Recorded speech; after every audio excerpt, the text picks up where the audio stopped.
taken up by them, but not much that they can really do with it right now, and not super likely that the circle is going to be very favorable to them. So for now, it's just maintain as much space as you can, keep your vehicle safe, find those escape valves for when the circle likely shifts away.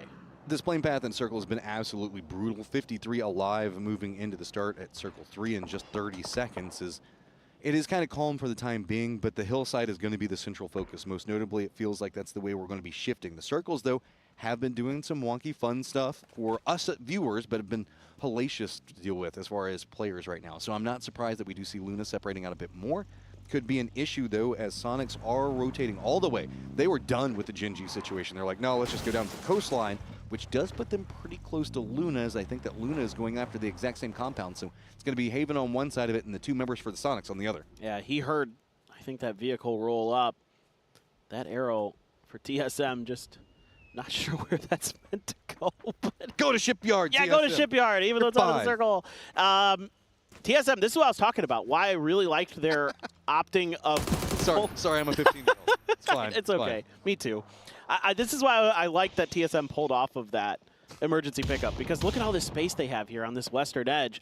But look at everybody. You know, our observers seem to think that a lot of teams might want to go that direction, but I think TSM can kind of gatekeep Weibo from trying to come up this hill. Yeah. Keep a player up there and try to lock down some of that high ground, and then they can work low to high ground themselves as this game moves on. Okay, so firm collapse is going to start happening now. No surprise on that one. Luna is not going to make the commitment into the Sonic situation. They don't want to risk that at this stage, so they're just going to kind of step away from it, and Sonics are going to feel perfectly fine about that. The problem is Luna doesn't have a lot of options to work with moving forward from here. So, while they're going to try to get out of this situation, they're going to have to maneuver into where the 4 angry men could be at if they just opt in due west. The hills are going to be a lot more open, specifically in the area around here, so Genji and Twisted could also spot them out. Sonic's not quite done with them just yet. Sonic's really wanting to just get something on the board for this game, and they're going to pick up another one. Okay, inspirational videos apparently work really well. I'm going to go watch some tonight, I guess. That was crazy good shooting from Tiggleton. Looking to do some more damage. That's a much tougher shot, of course, but getting those 2 kills onto Luna. Luna, so devastating to lose those players this early. This is a problem. Genji going to be very, very close. Now just cresting right up next to Twisted Minds as well.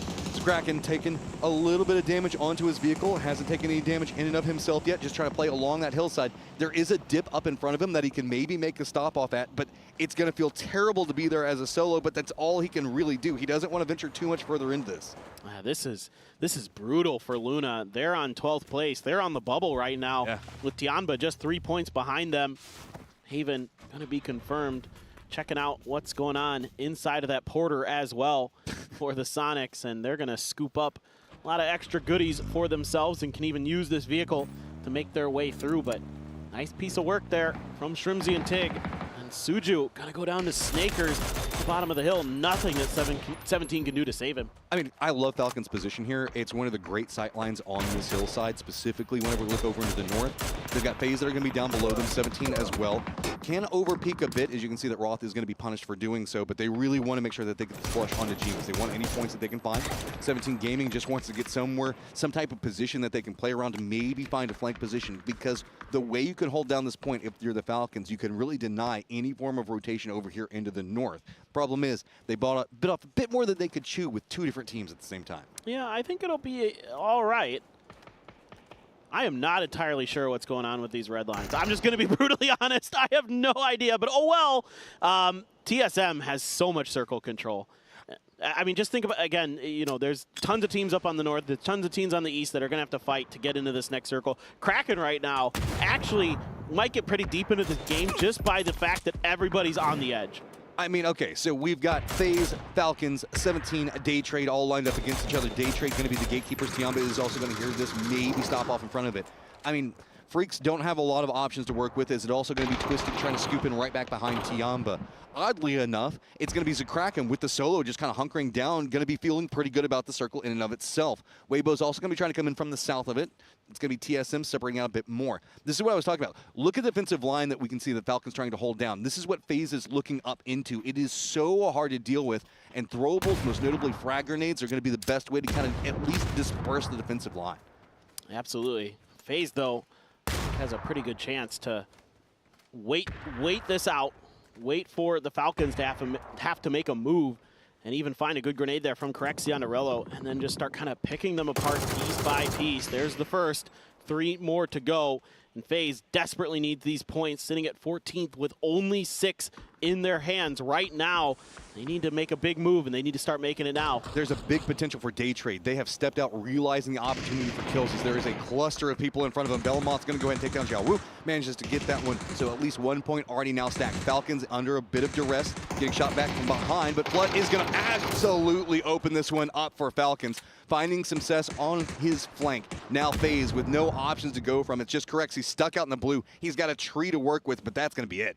Yeah, this has gone really awry for FaZe Clan. The Falcons found their moment to strike back, try to take down FaZe Clan Empire. Corexi gets off the first aid kit at the very least. Nurin's going to spring into action, though. Now Falcons under pressure from Day Trade. Nurin finds a second.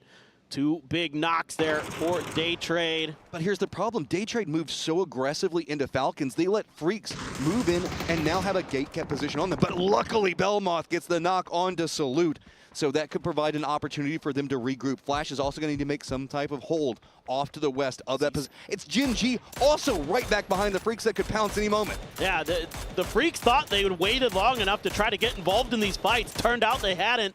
Other teams were just waiting in the wings. There were just so many teams out on the edges of this circle that everybody is looking for those third-party opportunities, looking to feast on these points.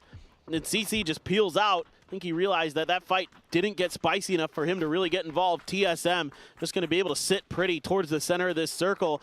BB and Weibo might be dueling here in a moment, with the Freaks still trying to find a way to get out of this tricky situation. Twisted Minds, I suppose they could third party, but they might just try to press for the circle. I mean, they've got Jin Ji coming up right back behind him. So few options to work with. Day Trade on the other side of this one, just getting picked apart. No angles, no cover to be had, and they're just going to go down. No options presented themselves, but Jin Ji, what option are you going to take? You're going to walk right into the exact same kill box in just 1 second.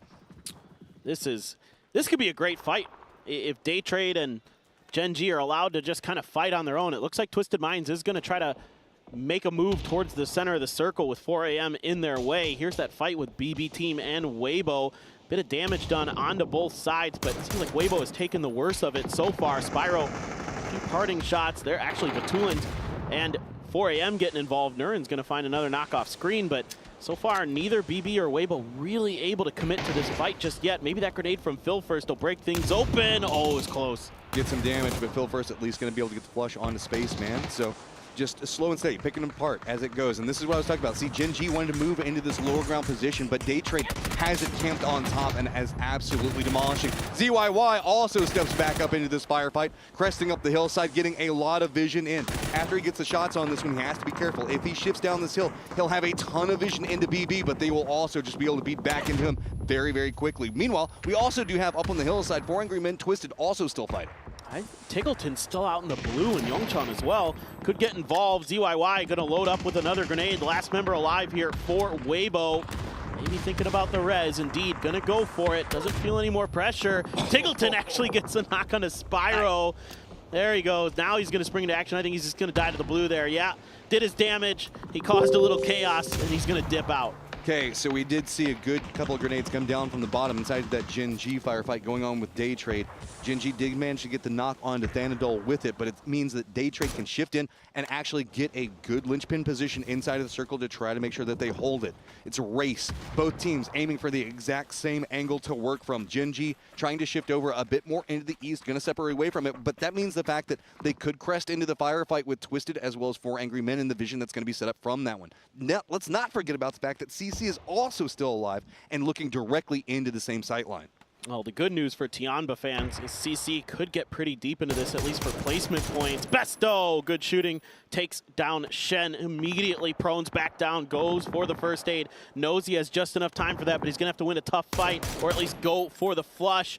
Can't quite get it. Going to think about a reposition. Going to have to go for another first aid. Here goes Jin Ji, though. They're going to walk right down into the weakened 4 Angry Men right after Twisted Minds goes down. So big opportunity for them to pick up some more points. Daytrade still on the hunt for them on the outskirts of this, so at least Gen G finding a couple of kills for all the worries that they had to do up this hillside. Yeah, they would love to get another one. That grenade gonna bounce right close to Zepion. The car as well, almost landing near him. ZP though, that rock going to keep him protected at least for a moment. But here comes Daytrade right back behind a perfect opportunity to pounce. So while Tosi does manage to take down Zepion, it's going to be a return firefight back, and Daytrade's Nurens does go down. Tosi coming up big, and now a new problem comes in as Mamu's going to hear this. What is that 2x spray with the Agosi? Really nice stuff. Unbelievable. Barpo out in the blue though, trying to find this really wide flank. Only has 3 more first aids. I don't know if he's going to be able to get there in time. Maybe he'll get one knock on a flash and really just kind of ruin this round for Daytrade. You can see Tosi just on the hunt for crates right now, see if he can pick up some more tools to work with for these later stages. Barpo slowly creeping up back behind Flash, could pop off at any moment. Meanwhile, TSM just has a circle entirely on lock. All the firefighting happening into the north and the east, which they don't have the best sight lines on just quite yet. Daytrade, though, is going to be maneuvering into a point where they could pop into vision any given moment, but it'll be right around the same time that Barpo is going to walk up back behind him, and Mamu's going to spot out Tosi, get the knock onto him. There you go, 1-2 punch between the two. These are huge points for Weibo as well. Finding themselves some much-needed points, placements. They'll do. You'll take them any day. I mean, certainly it looks like it's TSM's game to claim. However, Daytrade does get all 3 back up and running. Barpo dealt with. So now it's just kind of, how does TSM try to maintain control? You've got the links for sparking. Perfect shot right on the Mamu. Beautiful. Love it. Okay, so playing the lower sections. Daytrade just makes a firm commitment in the car, runs right down. 2 members go down to Luke near instantly. It looks like TSM was denied in the last game, but they're going to have themselves a good opportunity against Flash now, as it looks like he's trying to shift in. Sparking now just going to retaliate back up the hillside, trying to shift in. Full on confidence. These guys do not even care. I love it. I love it for TSM. And it all goes back to them not using that emergency pickup, pulling off of that, going for the wide western rotation. That is what puts them into the position to take that win. So the butterfly effect of PUBG in full effect, and works a treat here for these boys. I mean, it's all overall just well played for. They managed to get a good position inside the circle. They realized where it was going to be shifting into. But man, it was just so messy up in the north. Everybody was trying to wrap into a safe position along those coastlines, move down the hillside, and it just was a tidal wave of bodies trying to maneuver into just a constant kill box situation. Cascade of death. Yeah. I mean, just absolutely impossible to navigate situations like that. You just have to rely on instinct. Big shout out to Daytrade for being a big catalyst and picking up a lot of kills inside that one, but we are done with our wildcard maps. We have seen a great set of games. We have Aaron Gell next on the table.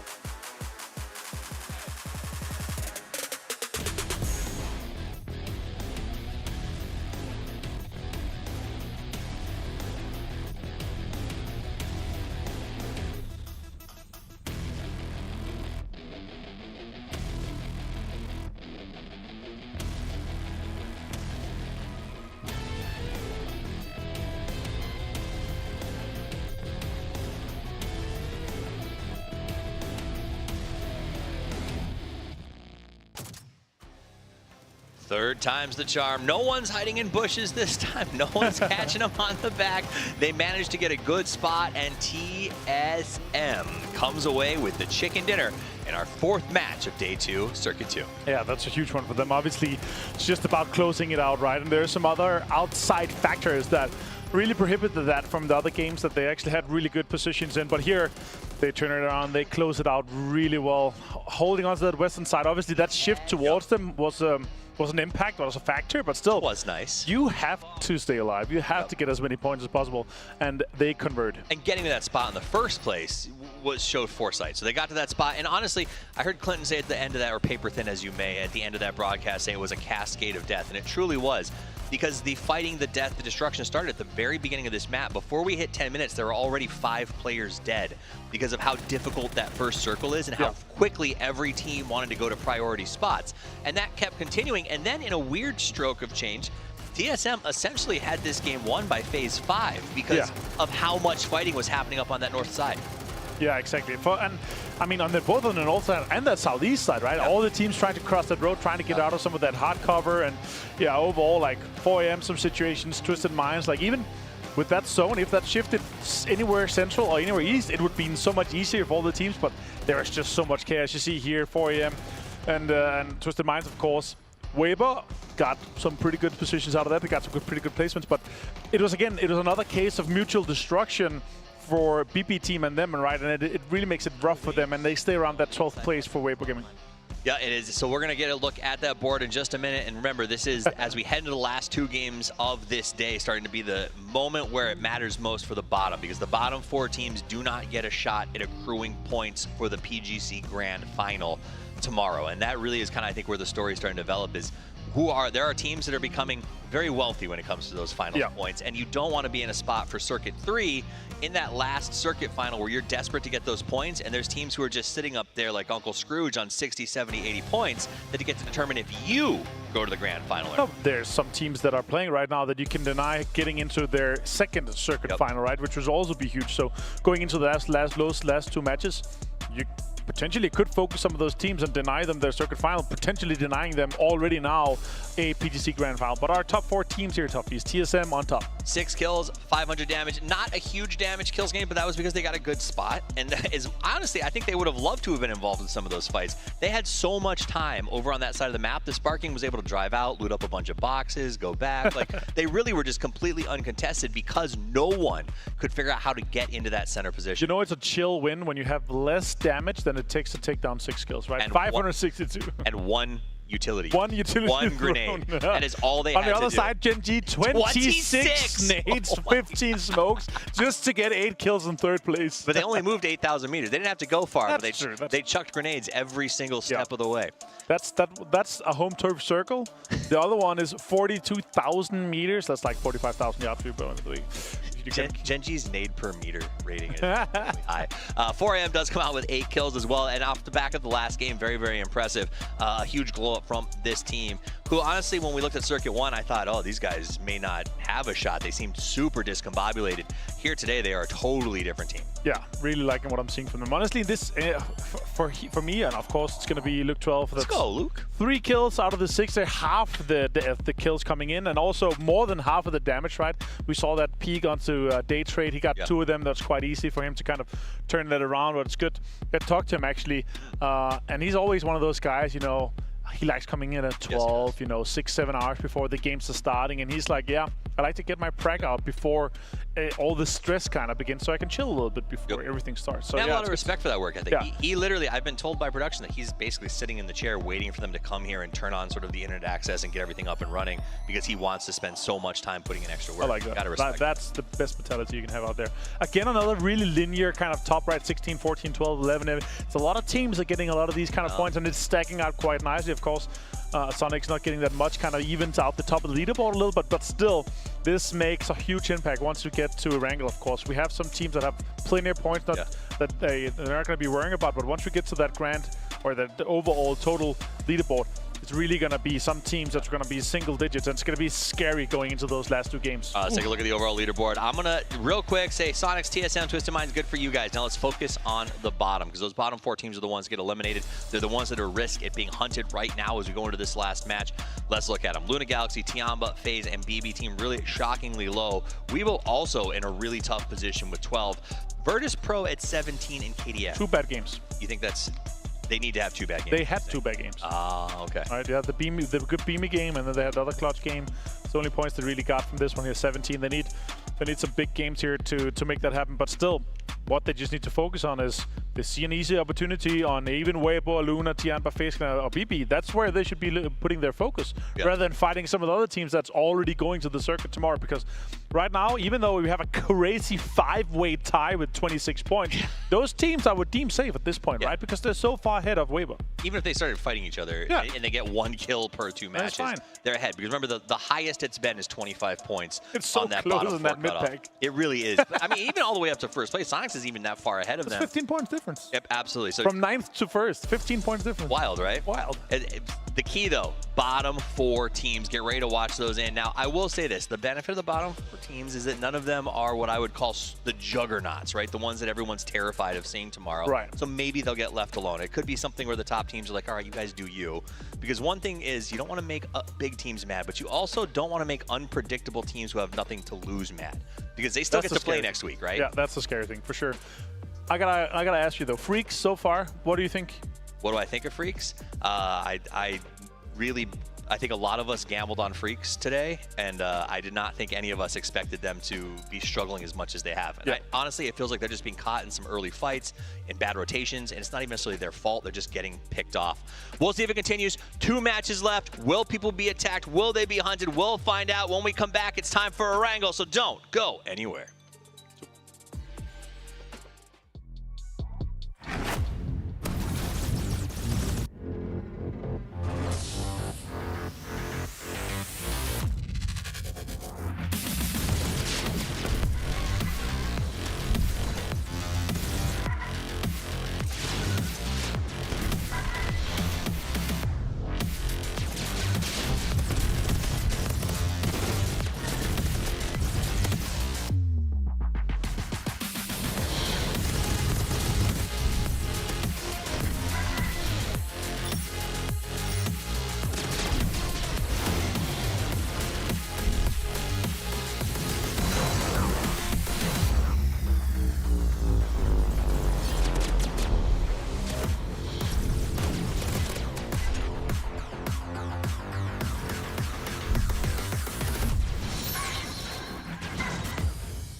2 games left to figure out who's going to be on our bottom 4 and not make it to the circuit grand final, as it is going to be a spicy set of Erangel games, if anything, given the day. Absolutely. I mean, it has been a pretty wild day once again here at PGC, and a few teams are hoping to find some more points to get themselves through. But again, it's been a really good day for some of our top teams. TSM has constantly found themselves into end games, and now they finally find that chicken dinner, and they are looking really strong going into our Circuit 2 finals. I guess just Circuit 1 was bad for Americas. Circuit 2 feels like it's feeling a lot better, as we saw Sonics picking up a couple of victories as well. So we'll have to see how that manages to continue, as, again, the theme of the Circuit series so far has been momentum, and can you keep it up? Absolutely. I mean, it's been really cool to see TSM, Sonics, Falcons all playing pretty well so far here in this Circuit 2. So see if they can keep it up, see if they've got some more fireworks in store for us on Erangel. On the flip side of that, it's been, I don't want to say hard for Twisted, who has been kind of the de facto expected winner coming into this, given the way that they went through the PGSs, as they are finding successes, but it's just not been dominance yet. Yeah, it feels like they're starting to push. Take a good hit there. Take another one. Yes, clear that nose out. That was from, I think, last year's PGC. Hey, it's strong enough, it still works, man. That's true. Yeah, they're great. But no, really, like, Twisted Minds, I think, again, they're starting to push the accelerator down a bit, and they're ramping up. I mean, we have seen them always kind of flirting with that late game. They maybe haven't been able to find that chicken dinner like they normally would like to, but they're playing good macro PUBG, right? Like, they're always there. They're always taking good spots. They're always maintaining control. It just seems to break down towards the end of the match. They're always in the right spot, but there's also 6 other teams that want that exact same spot as the way as it goes. Erangel time.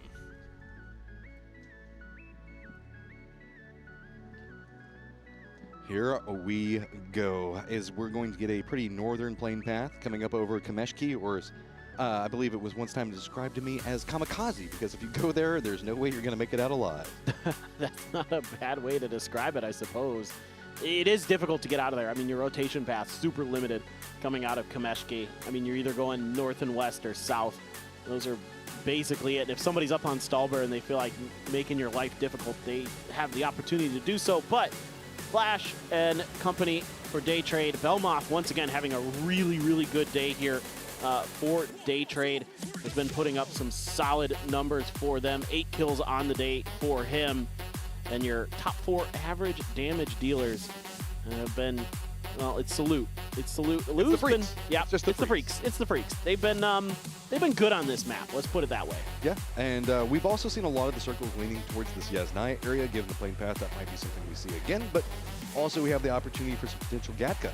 Tiamba, TSM, pretty close to each other over in Georgia Pool, but they should be able to separate out pretty comfortably. As we also do have BB and FaZe Clan making a long drop.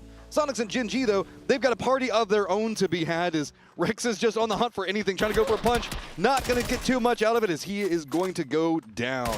Quick pickup off of that. Sonics finding success already as Gen G. I mean, just melee weapons, all they've got right now. This is madness. I mean, finally able to grab a few guns, but that's a big pickup there early. Adder's still just wanting to find something, man. He's like, what do you want me to do? You want me to throw it at him? I mean, go for the sickle toss. Why not? See if you can land it. Yeah, Stylish. exactly. Go for those style points. Kick, trying to maneuver down, seeing if they can potentially cut off Adder here, but Adder found an SKS, maybe not the ideal gun in this scenario, but it is something. Kick has a shotgun just across the way from him in the next building. Got a roof player with that MP5, but some pretty powerful weaponry already in the hands of the Sonic. A strong compound inside of the circle as it has popped. It is the old tempo location. If you're super old school, you'd be familiar with that. This is going to be right around the shark fin position that you can see being played. Now then, all the pacing has stopped. Everybody's kind of gone into looting. The problem with it is Tozy was having to play up on top of this roof to kind of keep an eye on everything. He's going to be very low economy. Adder did manage to separate away. We saw him pick up a couple of guns to work with, but this is just a brewing storm waiting to happen as Gen G already a man down. Well, Adder also got an AK, a very good gun to have. Shrimsy has one as well, but some powerful weapons now in the hands of both teams. Let's see if the Sonics can find a way to finish this off. Tosi had to cut himself off. Now he's trying to cut off the Sonics, but they're going to sneak right underneath his nose. That was very well played. Timed that one out perfectly. Problem with it is Genji's already counter-moving around at Barpo, kind of playing on that second story, waiting to see if he can find some pounce moments. Not going to lean into the window. Instead, he's going to go for the trap. Right outside on the flat top itself. He's going to hear all the pitter-patter of feet going around between them. He's going to get reinforcements from Tozy. Good little peek between the two. So both squads now know where the lay of the land is in this situation, but notice the economy on Genji. They've got nothing to work with. Doors getting shot to pieces, so Tozy's just going to hide around the corner. Good spray coming out, quick exchange between the two, but it's going to be Barpo holding the line for his squad. Goes for the spray. Sonics get picked apart. Barpo comes up big. Yeah, Barpo there just with an MK12. OTE! Expendables, they come crashing in. They want a piece of the pie. They're going to dive through here. Barpo is going to clean up some more points. Corey's not sure what the heck is going on around here. Looking for those long-range shots potentially. Actually saw Adder over in the other building as that Dragunov one-taps him. It is harsh over here right now, as we do have at least a Molotov to slow down everything. Kickstart realizing he's got to get back involved in the party. Maybe he can pick up a kill off this down member, and yep, he should be able to spot him out in a moment. It just passes him, and it's going to be fine. He'll find it in just a second, as he does. Meanwhile, here comes all of the Expendables, realizing the opportunity that's going to be in front of him. Barpo, though, won't relent. Finally goes down, but manages to pick up some points for his squad. Yeah, who knew the MK12 was also a very good close quarters gun? Barpo just absolutely demolishing people with that thing. Still, though, kickstart out in the open. Oh, of course, Luna Galaxy 2. Let's just add in more fun to be had as he is going to go ahead and pick up kickstart. Sonics get eliminated. That is 2 squads down before we even have phase 1 close. I'm a bit surprised. I didn't expect this. I mean, hey, I'm having fun. So analyst desk, have fun trying to figure out who won that hot drop. Not the Sonics and Genji. Yeah, not either of the Neither of them that hot dropped. Yeah, it turns out that tends to be the case sometimes with hot drops, is nobody actually really wins. But I guess maybe Genji kind of won the hot drop in a way. They lasted a bit longer, sort of. Barpo really. Feels like he won the hot drop. Hey, Barpo won. Let's give the gold star to Barpo for that one. So while that was going on, we did also have the Freaks TSM already maneuver into position over here. We saw Tiamba just a second ago as well. So a lot of our teams now already getting into a good position as we have an interview with 4 angry men. Hi guys, I'm standing here with 4AM's very own ZPN, and you were the yesterday's highest damage dealer, and today you definitely contributed to securing that chicken on Rondo. So I want to ask you, what is it that is working out so well for you? 对，昨天你是伤害第1，然后今天在刚才的荣都里你没有吃了鸡，然后你在这个方面也是贡献很多，所以就是什么东西让你今天发挥的这么好？主要我们第1周没有进，然后我们在房间里面讨论了很多吧，然后我们认识到自己的不足，然后我们讨论了自己失误在哪个地方，然后我们这周做出了调整。 So in the first week, in the circuit 1, we did not qualify. So in the hotel, our teammates, we talked a long time and we discussed our shortcomings and the errors that we made. So we improved ourselves, and in this week, we performed better. Yeah, you are definitely popping off. Best of luck to you for the remaining matches, and we're gonna go back to Erangel. Bye-bye. Bye-bye. Bye-bye. All right. So 4 angry men making their rotation in right now. Going to be passing by Boatyard Ruins through the Badlands. Not a lot of big hurdles going to be in front of them. Going to be closest to Twisted Minds, who's already collapsing in between a, what is it, a 2-1-1 Freaks lineup? Looks that way. Maybe the Freaks can kind of do to Twisted Minds what Twisted Minds did to them earlier in the day on Miramar. But looks like Twisted Minds are just going to stop in Gatka momentarily. I mean, you do have a couple players that can watch Twisted Minds, try and keep track of them as best as possible. Yumin and Heaven going to be paired up for this particular hold. Just trying to see if they can find some angles. And for now, nothing really brewing. I don't expect Twisted Minds to overstep. I do see Lou fanning out a little bit, but seems to be A-okay. Falcons already making their way into this next circle, driving past some fields, trying to get a little bit more central. Although there's still a lot of different directions that this particular circle could shift, everybody would seemingly want to get just north of the quarry try to lock down some of those compounds in that area. There can be a few of those, especially if there's a field finish that are extremely strong. And oh no! Oh no! Oh, Nurin's Weibo is just slaughtering Day Trade. I mean, they just rolled right down into this valley and just get demolished. There's no easy pathing for them to deal with. It's a reminder on the day, we're still in the elimination phase for this circuit. So the bottom 4 teams will get eliminated. Luna Galaxy, Tiamba, FaZe, and BB being the teams presently in that position. But not a lot of points that they've got to make, is anything that can happen on Aaron Gill they can manage to find. Issue is, Tiamba is way too close to TSM, who's got points to play with. Yeah, absolutely. This is potentially really scary for Tiamba. And you saw in the interview earlier that TSM and Tiamba have a shared drop spot on this map that they don't want to share. So if TSM has kind of sussed out that this is Tiamba, you might see them really bite down and not let go to try to really screw over Tiamba's chances of making it to a finals. But Tiamba has the better position. They've got the compound. They've got the ability to kind of wait this out for sure. There's plenty of time. They're central west of the current circle, so this doesn't really have to kick off. The impetus is on TSM to create an opening if they want to make this fight happen. TSM not prone to taking an early game fight unless they just absolutely have to. We do have an emergency pickup also coming in from FaZe. Curious to see where they put priority into the circle, as their plane path does actually end up right on top of TSM. Another emergency pickup looks like it is being called out as well, and that's going to be from 17, but that might just be a delay. I did love the fact that Rex at least was going for the swings on punches, man. I respect the mindset, saying, okay, if I can't find anything, I'll at least try to get something in the punches before I go down, because in these early game fights, every little tick of damage you can get is just massive. Yeah, absolutely. Might as well just go for it. Sonic's just laughing, having a good time. They've already done what they need to do, so they can afford to take those hot drops. They can afford to contest these locations. Twisted Mind with 4 AM crossing in front of them. Some long-range shots, just trying to see if they can get a few to go, but oh, it's actually Heaven. And that might be a point over to them. Yeah, example. Yeah. He's gonna steal it. He's gonna feel good about that one. So, see, 4 angry men just trying to navigate right up along this hillside, getting away from the Freaks and the Twisted Minds situation. Looks like Twisted Minds are actually gonna move into a 2-2 to get a better firing line on anything, and maybe do a little bit better in the geometry given how the circle could line in together. So the way we see it, 4 angry men have a couple of places that they could stop off right now inside this hill. Probably going to be right around there, as their vehicles don't look like they're going to carry them too much further. Yep, and this is just kind of like classic 4 AM stuff. They like these dips. They like their car forts. I don't know if they're actually going to stay there or not. If they did, it wouldn't surprise me too much. Based on how they've kind of been playing, FaZe needs points, and they need them now.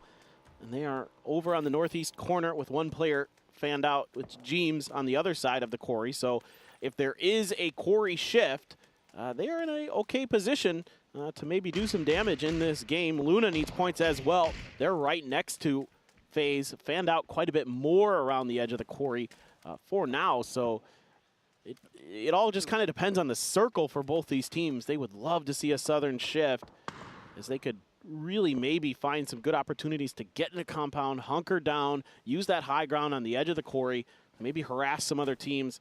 But there was a lot of if-then statements there for FaZe. Like, if this goes here, then maybe this can happen. It's a good position for now-ish. I mean, it's about as close to the center as you can hope for. I feel like a computer programmer. BB's going to be next to him. I mean, if then. Let's see, do we have anything else that looks like it could be sparking off at any given moment? As TSM itself, with sparking, is pretty comfortable over in the west. I think it's kind of calmed down. Yeah. Really, it's just going to be a lot of 2-2 splits, trying to hold down as much territory as possible, so that way if anything does go awry as far as circles, you have some options to play from. And essentially, we've lost 3 teams. I mean, Belmoth still alive for day trade, but for all intents and purposes, like, so much space has opened up inside of this Phase 2 circle because there was the hot drop, and then some other players were dying, and yeah, this has afforded these teams a little bit of extra breathing room to try to control territory. But FaZe is, they're getting antsy. They're getting. They need points, man. Yeah, I get it. Sit back. You got to try to make something happen. I mean, I would rather be the catalyst in the situation of an early game firefight than have it just kind of run up on me. So, if anything, try to fight for the territory, see if you can spot out a member, get an early knock, early kill. Gustav going to spot one, and yep, going to go ahead and take down Vinny and get the flush on it very, very fast. Yeah, that was a nice sneaky move. Yeah. Vex and Gustav. Haven's got to go. This was a 2-2 split coming up from Luna. He cannot stay. Oh, no.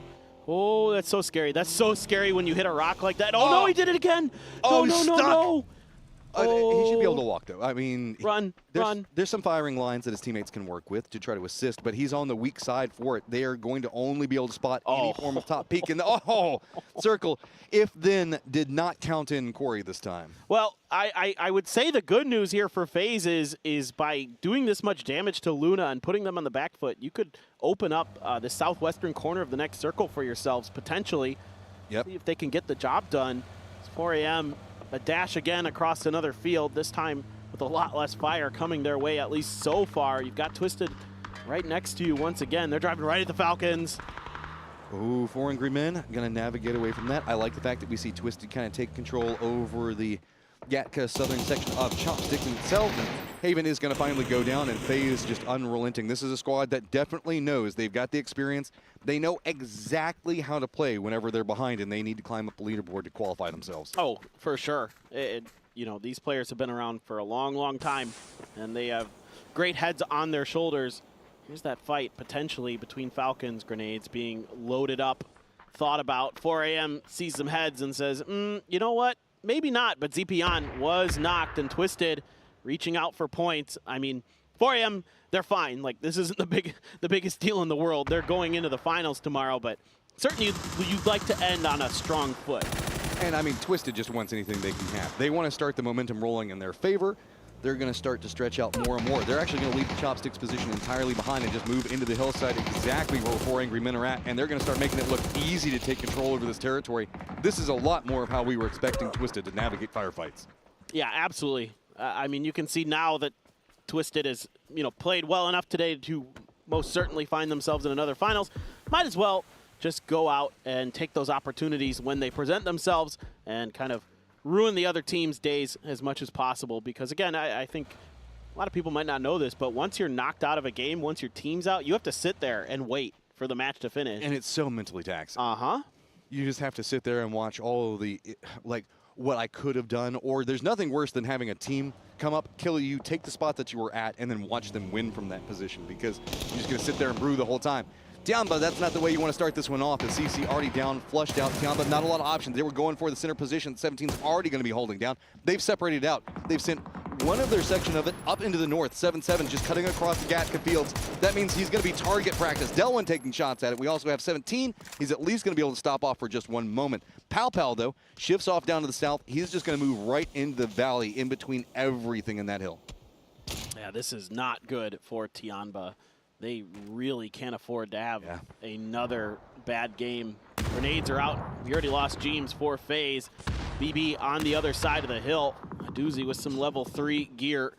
He's got that FAMAS in his hands. Otherwise, it's just the 5.56 guns for the rest of the boys. It's two squads that really need points right now lined up against each other, so just taking each other out would be absolutely massive for them to deal with. Circle does move up into the fields, so really from 7-7 up to the north, there's not a lot to play. There's a recessed hillside that slowly creeps its way up, some hay bales. That's about it. So the hillside is going to be a very priority target for a lot of these teams to try to deal with, but we got way too many teams just for that little tiny hillside. Yeah, this is... Now things are going to start to get a little bit spicier, even though we have seen... Oh, Lou just hit a headshot onto Beamy with a bolt. Crazy stuff. Twisted Mind's just, going for everything. I don't blame you, Belmoth. You need any points that you can get. While that kill would be nice, it's terrifying to take a shot out here. So he's just going to keep creeping forward, as that's the only thing he can do. He's got so far to go. He's got a lot of first aids, though. So good news is even though he has far to go, he has the tools to get there. Rez did come through onto Corexi, so that fight between BB and FaZe hasn't really kicked off. I thought this one might be a little bit more fast and furious given that they're out of the zone, but I guess, you know, for FaZe in particular, you know Luna's still looming in the wings somewhere, potentially. But we also do have them creeping up behind them now, so FaZe moving in closer and closer to the circle is going to put them in the better position to at least take the firefight. BB, a doozy, stepping in, has to stop off as well, so this means that two different teams are now intersecting directly into where FaZe is trying to maneuver. I love this by FaZe because I think they're trying to drag BB into Luna to at least potentially let them take the fight. But Clories, Krexy has to hear this. They've got the hillside at least to play on the opposing front, but that leaves them with near on no position to play inside the circle for the time being.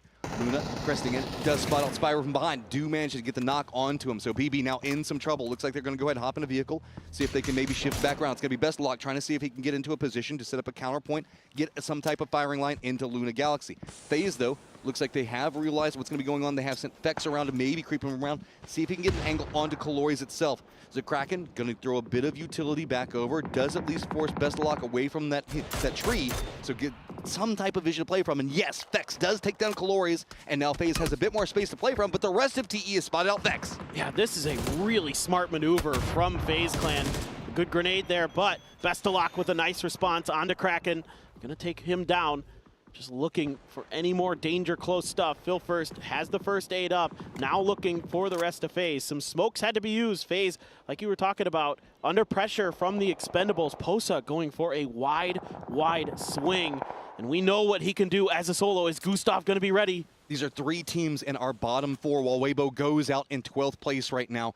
Opportunities now starting to abound for these squads. FaZe lined in, ready, but there's a ton of threats, all encroaching on different angles. Posa spots out Gustav. He's going to go down. Fex yet again comes up big and takes down Posa, so at least 5-1. Grexy just has a ton of targets in front of him. He has to take down, does get one, but he goes down. It's going to be Phil first and the doozy leading the path, wanting to go for any flushes, pick up any points that they can find. Meanwhile, Fex, who has been massive in performing for FaZe, finding another angle into this one, gets the knock. Let's go, Fex. Doing a superb job here, keeping FaZe's hopes alive. Only 3 points behind Weibo right now with still another game to go. Letting loose with a stun, trying to find the reposition, trying to find them on the edge of that smoke. Bestalock going to use the smoke to get the first aid off. Phil first at half health, trying to suss out exactly where Fex rotated to. Oh, this is so sneaky, moving over into this rock, but you can see that it is red. BB is aware. We got two members now looking over here. Fex, he's got his back up against the blue zone. He's got to make something happen off of this. Goes for some sprays, doesn't connect the way that he wants it. You can see that BB really also wants to go for the flushes out. Good shots. Fex finds yet another one, but BB gets down. It's an outside position coming in from Duck Juice that manages to polish him off. Oh, it's brutal for BB, still at the bottom of the leaderboard after such a strong Circuit 1. Fex, the miracle worker here for FaZe, looking for that other TE player. He knows they can't be too far away. Saw him in the kill feed. Saw him getting involved in that fight. The Freaks have been fighting with VP up on the northern side, but this fight down here for FaZe is oh so crucial. The timing on this is going to be nigh on perfect. Fex is going to crest the hillside just in time to see Duck Juice running away, but he's got the blue zone. He's got to just run. It doesn't opt in for any shots, and that's beneficial because that means that Duck Juice can kind of shift away. Delwyn doesn't move in. Shift his focus back down into Fex's position, so maybe Fex can sneak a bit of placement points or at least backstab on the Duck Juice in just one moment. I was going to say, this is crazy good for Fex. He actually has some space to rat on the edge of the circle there. That is going to be the Freaks going down in the long run in the fight with Virtus Pro. Taking a look at some of the various kills that happened throughout this particular game of Pow Pow. I love that. Every single time it happens. It is so good, but Weibo, man, you can't afford. You know, you got a few kills, sure, onto Day Trade, but you really needed a few more to really feel comfortable. VP got some big points. Duck Juice is able to take Fex out. So that means that pretty much our bottom half is all dead. Opportunities for VP to climb into a much more comfortable position. Expendables continuing just to rain damage upon Purdy Curdy and the rest of TSM. Not a lot of options for them to work with. VP just going to be right back behind Sparking as well. Sparking's just out in the field. That's never a good position to be playing from. Meanwhile, down in the hillside, we talked about that there wasn't a lot of space to work with. It's going to be 17 Gaming, Falcons, and Twisted all playing from there. Oh, hit this shot. Delwyn, I don't know if that was his or somebody else's, but Beamy's taking quite a bit of damage there. VP stopping out there. Delwyn has the cannon, turreting from up on the hill, doing some serious work. Love to see it. That's going to be Beamy down for VP, and now VP has Nixie and Ibiza the only 2 players left alive, and they need every point they can get to really feel comfortable to find their first finals of the circuit phase. And Ibiza just going to be chilling. He doesn't look like he's going to be able to make it through. 17. Okay. Oh boy, this is going to get spicy. Yeah, and we've got Twisted coming up back behind it. We already saw them stretch out once. Perfectix keeps eyeing this position as well, but looks like he might be stepping away for the time being. They're a bit more concerned with what could be happening inside the field. We also have TE that's shifted down into this hillside, but very far over to the west. 17 Gaming has shifted out. They have Zhao Bei up to the north, and they've got Zhao Wood all the way down to the south of it. Meanwhile, Falcons back up against the blue zone. Roth going to be very, very close to the position that Rello's going to be playing. They managed to get the meds back up. So how do they navigate moving forward? The center of 17's line is down, so if we see them make a commitment for a res, which is what's going to be happening right now, there is an opportunity for Falcons to sneak in. This is aggressive. Oh, they're going to make a move. They're just driving right through the lines of 17, but out in the open is Rello. Snakers did get one on the cross. 17 looks like they might have something to say about this. I think they can get this res, too. But Falcons just move into the expendable sight line, so that hasn't helped them at all. Now it's just going to be expendables doing the damage that 17 couldn't quite manage to find. With all of the shots going on, there's been a distraction up into the north. VP is trying to exploit that one. They do maneuver into the center of the circle. EB getting those shots coming out from Twisted Minds, as you can see on the minimap down there. So Falcons manage to get to the wall. Still 3 members up, but 17 Gaming now has to maneuver into the position right back behind them. Falcons now eyeing up. It's going to be EB that comes in. He wants a piece of it, too. EB, I think, trying to get away from Twisted Minds, trying to go over to this fight, see if he could sneak some extra points in. Roth holding the line, just barely outduels Xiao Bei. Xiao Ru right there to trade. Flood is going to find a flush, and he's the only one left here as he's getting surrounded. Oh, stun in hand for Xiao Wu, gets taken out. Lil Ghost going to take out Delwyn on the side. That is massive right now because Falcons read that, steps back in, buys some more space, stops the pinch, and now 17 Gaming has to try to navigate a new situation. Flood just jumps inside of the building, not going to be enough. Read by 17 Gaming, they're going to pick that one up. So the Expendables now right up on top of this. Twisted finally realizes what's going on. They've been watching it for a while. They decide that they want to get involved. They realize all of the kills are going to be going on over here. There are 1 member down for 17 Gaming, only 1 other member up. TE only has 1, and all of Twisted is still alive. Oh, they're just coming in and feasting on these knocked players from 17. It is just going to be Duck Juice here. He gets Perfectix. Luke coming in with the pan. Wants to finish this in style. Yeah, I just trying to navigate. They're just juking around. I like it. Both sides knows what's going on. They're just going to do a fist fight to finish this one out. Too many members on Twisted, though. Tries to make it happen, but Twisted playing the game well. Gonna pick it up. Smiles on their faces. Yeah, a nice win here for Twisted Minds, but a lot of teams opting to go for those fights. They know what the points are for them. They need to get every single one that they can. So that's why there was so much chaos in the beginning. Obviously, the hot drop's a little bit of a different scenario because of, you know, the positions on the leaderboards. They could afford to take those. But later into the game, you had teams like FaZe that were really hunting, trying to take advantage of every situation they could. But we saw the bottom 4 all go down so early yet again, even with the valiant attempts that were coming out from Fex. It was a crazy set of games, but it feels like we're starting to find the opportunities. I mean, when we get a fist fight to finish it out, you know that the players are having some fun. Wow, love it. It's like in hockey when sometimes the players are just like, you know, we're just going to fight. We're just going to drop the gloves. We're not even going to get to the puck drop. All right, but we are going to take a quick break before we go into our final match of the day here at PGC.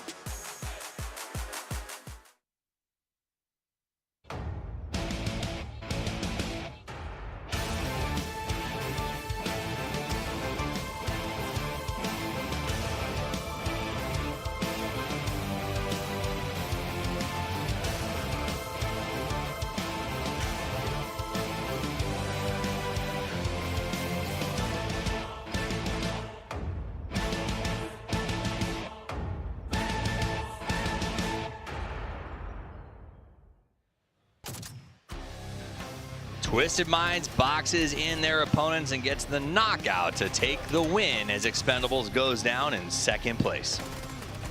Is this a lead into, they're going to go into Picardo and want to become Miramar because of Box Arena? I don't know. Right, no, Rumblers are at home molding right now. I love that they realize, okay, everyone is killing each other up there. We got to go in and get some of the action. And they Okay, there's a few flushes here and there. Everyone goes in.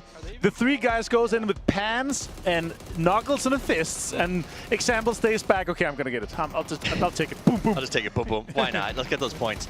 I know the boys are counting on me. But I mean, the reason they were able to do that is they held so much space in the north. Like Evie went up there, he got hurt away. Everybody got pushed down to that fight, and then finally they're like, "Oh, we did so well. There's nothing for us to kill. Like, let's go get involved, guys." That was a wild match, Martin. It was.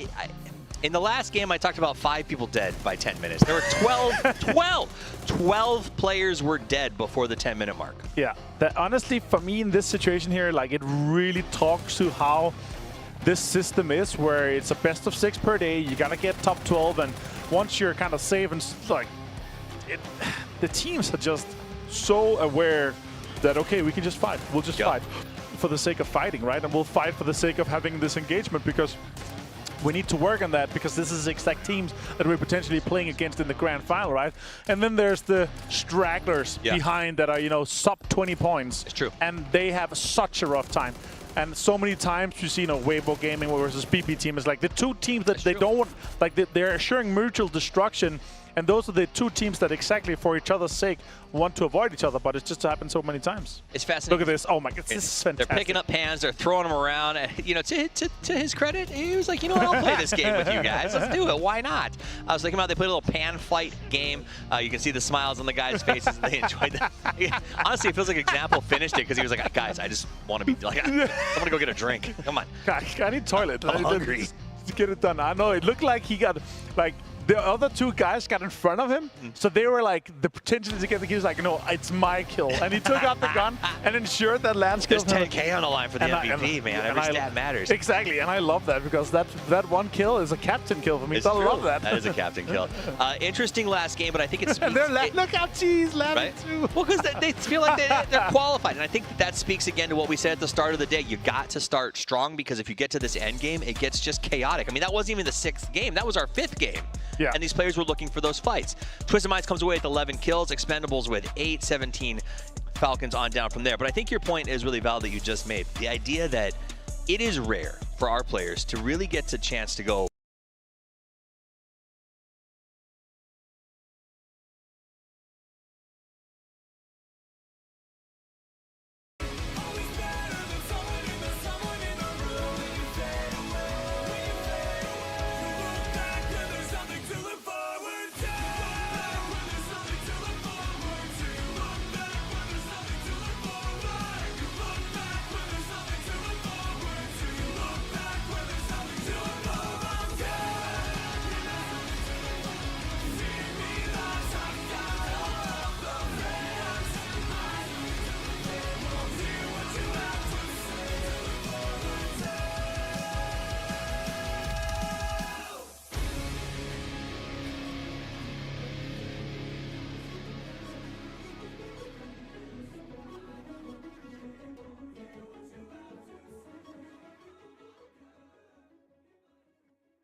both of them were so aggressive to get over there and steal them. They were actually fisticuffing each other at that point. So I do think that's, again, where the struggle comes in when you're so desperate. It's the hyena mentality, right? If there's someone struggling, we have a huge opportunity to third party. If they're wounded or struggling, anything, we could go in and sweep up, and we could actually potentially go out with 4 guys alive with more gear, better gear, more utility and stuff like this. It's really crucial for some.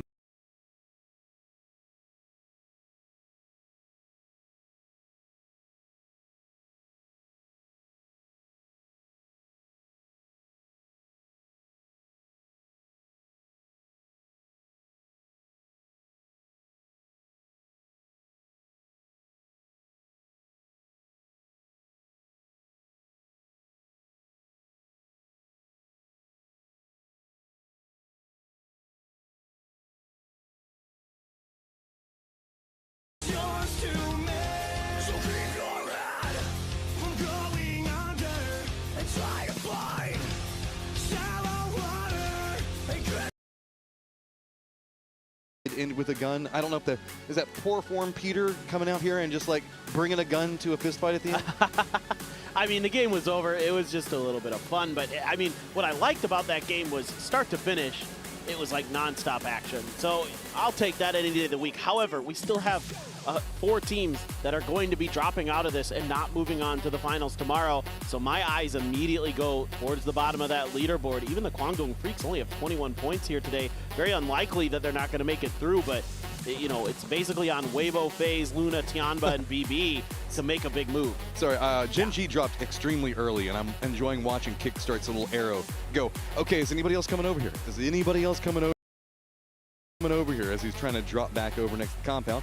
Meanwhile, 17 Gaming, TSM, going to be stacked up on top of each other in some fashion, as 17 Gaming looks like they've decided that they want some crates. And look at this. It's going to be Pachinki for Tianba. 17 is traded places. Sure. They're trying to dodge the TSM sort of harassment that we saw in the previous game. You know, again, TSM wants South George, and they have every right to mess with Tianba throughout the entirety of these games to try to prevent them from getting into the grand final so they can control their very valuable loot spot. And instead, they're not going to drop there this time. This is quite interesting. Tianba's in 15th. They need points. They get Pachinki for it. I wouldn't argue if I were them. Meanwhile, BB lined up against Day Trade could be a bit of a problem. Thanadol on one side. Does look like Besto is going to have way more loot to work with inside of this. Thanadol is just hard committed to watching that angle. Reinforcements and Neurons do look like they could be coming over there. Actually, no. It's just going to go ahead and reinforce Belmoth for the time being. Spyro also doesn't look like he's making a path over. As Besto, better be careful. I don't know. Okay, he is slowing this down. Does he know? He has no idea. Spray comes out, and Thanadol's just going to pick that one up easy. Oh, that's so brutal for BB. Yeah. That's last so place. Brutal. Oh, well, it do be like that sometimes. And again, the nature of this particular format has lended itself to teams being able to just go out and do what they want. Once they feel comfortable, they could start, you know, flexing their muscles, going for some of these longer spreads to try to, because it's contesting. Not only are you getting the point there, whatever, that doesn't really matter for Day Trade, but you're contesting that spot that maybe in the future, if you run into BB again, you are going to be in their heads. Well, PUBG for the longest time has played around some gentleman rules regarding drops and all this other stuff. That's out the window. It just feels like it says no to that. It's like, no, okay, we'll start friendly, but after game 1, I've got points, you don't. Too bad, so sad. Yep. I get to have fun. You get to go back to the lobby. Exactly. And that's what you should do in this format. It's 100% what you should be doing. You should be messing with the teams that are going to be either near or at your drop spots, trying to prevent them from moving forward in this event so that you can claim those things for the grand finals. That's what this is all about. Twisted at the top of the leaderboard. It feels like that's pretty good, as we are kind of expecting that situation to be going on. Sonic's going to be back behind them, but again, eyes drawn down to the bottom. It is still neck and neck, as just a couple of points can separate out. Our bottom 4 teams are eliminated, as we're going to be moving into the grand finals for Circuit 2 tomorrow. So FaZe, Luna, Tianba, BB all need anything that they can find. And to be hamstrung a player early for BB is, again, can't be understated how brutal that is. 17 moved all the way over to the ruins. The TSM setting up on top of Everest to get a look at what's going on in the circle in front of them. TE still hanging out there as they drop Gatka. And let's take a look at some highlights from the Kwangdong Freaks. 다리 때리기. 자, 들어와서 다리 쪽에 바라보고 있는 살루트 선수인데요. 살루트! 자, 2명 쓰러지고 있는 상황. 네, 그냥 차량 타고 그냥 들어와서 세 분이. 자, 안쪽에 이렇게 화염병으로 불 질렀는데 기절로가 안 나온다. 그럼 바로 안쪽 뒤쪽 방. 통로에 있다. 네. 계산 나왔죠 이거? 바로 던져주면서 야. 야, 누워까지는 낚았어요. 자, 일단 빼먹었고 살루트가 지금 들어와 정리. 기습적인 포인트긴 한데요. 네, 게다가 기우민! 규민이 하나 끊어냈습니다. 자, 위치. 자, 마지막에 정리됐어요. 자, 그리고 다 나와. 광동을 잡으러 왔습니다. 네, 차로 싸우고 하다가 지금 옆구리를 이게 빠져있는 해븐의 위치도 굉장히 좋았었는데 이노리스가 빠르게 발견했고요. 살루트가 자, 들어가면서 광동! My takeaway from that is Salute's good. He's pretty good. He is pretty darn good. He's already got one world championship. Who knows? Maybe the Freaks can find another for him, but seems like they've kind of let off the gas pedal a little bit as the second circuit has moved on. But you can take a look at Gyumin's settings there. Looking pretty interesting. Another 400 DPI player. I respect it. Yeah. No. I mean, it's a lot of players play on low DPI. It makes it a little bit easier for them to control their sprays. I'm always curious about what their horizontal sensitivity is. Actually, because that is very important. They don't show that. It's actually super important for tracking vehicles and stuff like that. But anyway, neither here nor there. Twisted Minds going up to Potato. Going to be setting up for some early info, some early positioning. I don't expect that we're going to hard shift down to Sosnovka Island, but you know. So we've got ourselves some highlights from 17 Gaming as well. Let's take a look. It's going to be enough. He is solo. He's been wrapped up on, and Xiaobei is going to get that one done for 17. Follow-up grenade from Xiaobei as well won't find its mark as Gumin is repositioned, but the spray from long range onto Heather will. Gumin's going to have to do it alone. Doesn't have much HP to work with, and no chance, of course.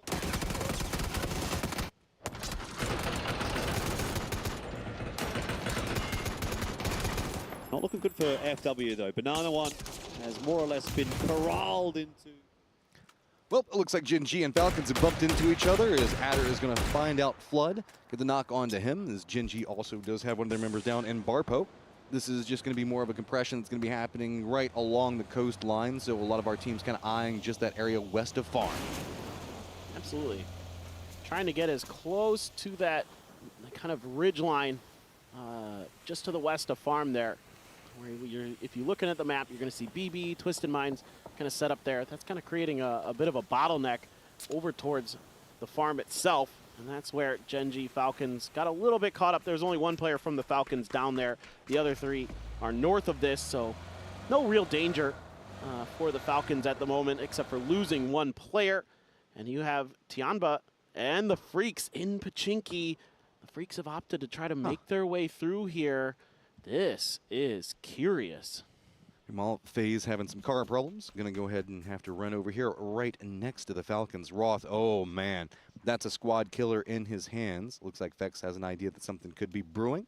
He's got the frag grenade ready to go, so has to run away. The motorcycle was prepped over there and narrowly going to miss out Roth, but did get some vision on him. Another frag grenade going to go ahead and get prepped. The other members for the Falcons look like they're trying to see if they can provide some support. Roth's going to take a ton of damage off that nade and just have to run inside of the tower itself to see if he can get his meds up, but he doesn't want to risk it. He has to slow down. He has to wait for everybody else. As Krexy's going to go for a side angle on this. James hasn't approached just yet. The other members for the Falcons really also can't come over and support. It's just kind of Roth by himself with so few options. Blue Zone right on top of him. He's trying to time this one. I don't know if it's timed properly. No, he's going to go down.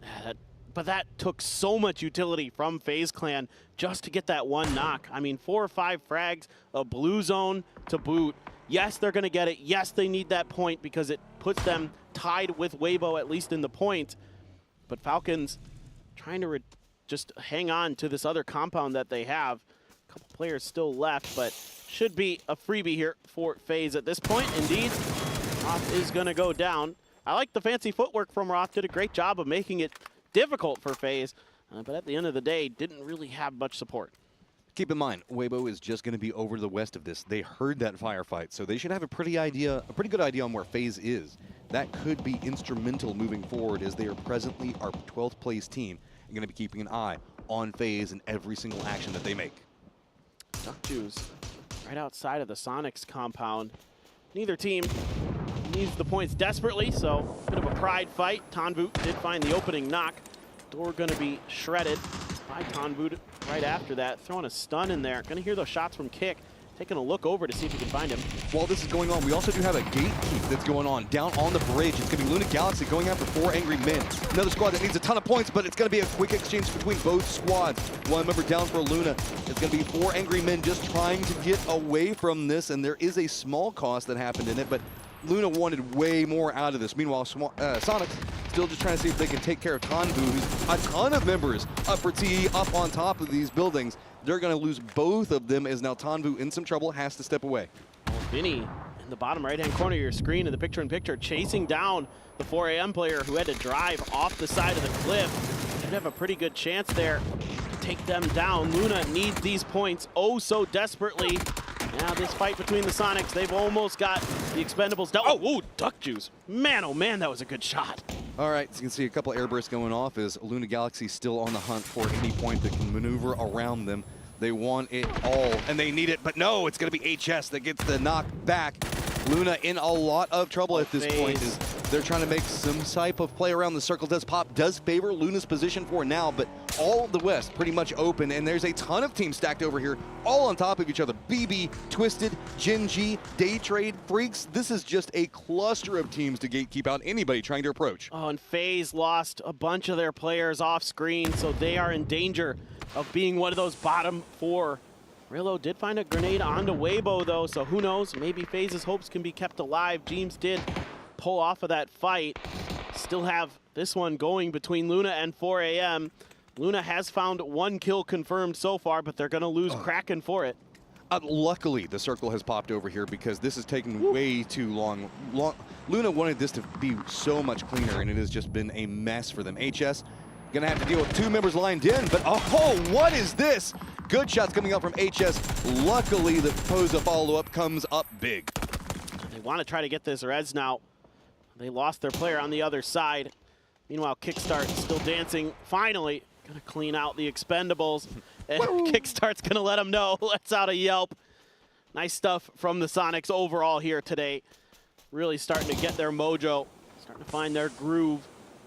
As Luna sees Bobo's smokes, they know he's behind that rock. Do they know exactly where Zepion is as well? A lot of smokes here expended by 4 AM. I think the problem, though, is Belmont has also spotted out those smokes all the way across that little inlet there. So I think he's waiting for an opportunity to take a couple of shots in. Belmont, just no opportunity just quite yet. Okay, Luna, what do you do at this point in stage? Do you know exactly where 4 Angry Men are at, but you only have 2 members up. You know that they only have 2 members up. You need every single point that you can get. You don't want to go after the hunt. Maybe if you can get another knock, you could go for a press into this, but Bobo is not going to go down. And it feels like they're trying to bait it out. Say, hey, why don't you come over here? Zepion is going to take the bait. He's going to roll right up next to him, take some damage, but does not go down. Trying to find a crossfire angle here is Zepion. So that's going to make it a little bit more difficult from this glass house for Luna. Try to really do some damage. Weibo stuck here in a long, protracted battle with VP and the Falcons. I mean, VP would be smart. Try to knock Weibo out. They're one of the few teams that are even remotely close to them. Might as well go for it. You know, you've probably done enough here as VP, but you could definitely make sure of it if you wanted to. And it's only phase 2 blue, so this one doesn't have to get super hot and heavy just yet. Visa and company looking for something. Oh, and here we go, this replay where FaZe crumbled. I mean, Rello, he's got so much clutch potential inside of him. And, yeah, just picks up a ton. FaZe, they know that they're in trouble. James at least pretty close to the circle. He can hear all the firefight going on back behind him. Meanwhile, Freak's in some trouble as we do see TSM lined in, as well as it's going to be Twisted Minds. With a new circle pop, it looks like we're leaning more and more into the exact location that Luna and 4 AM were at. Bridge becoming more and more of a factor. What is this circle? I don't know, but I like it. I do too, but unbelievable. Okay. Crazy. Here's the issue, though. Luna separated away from 4 Angry Men in the position that they were just at, but that puts them at the crossroads, which is going to get a lot of attention. Twisted also rolling over here. Looks like they're going to be running up right on top of the Freaks, picking them apart in their rotation. There's going to be a ton of squads also rotating in back behind. The 17 Gaming eyes on the prize. Looks like they're going to be shifting in from the west. We still have Gen G as well as TSM needing to make a move down into the circle from the north. Sonics as well.